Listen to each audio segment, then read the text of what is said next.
You trying to have a quick meal? Let's make some veggie pasta. Nice touch of olive oil, garlic in,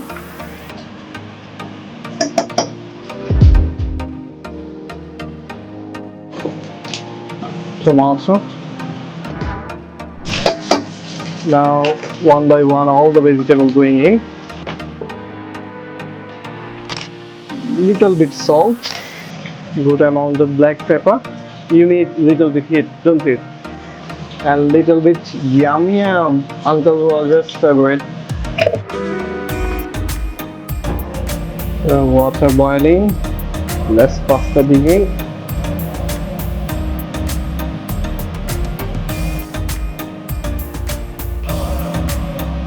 So I'm gonna check my pasta a little bit.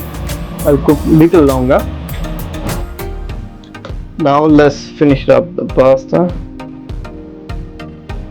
Once you mix it up, now plating time. Nice veggie pasta at home ready. Add some Parmigiano Reggiano.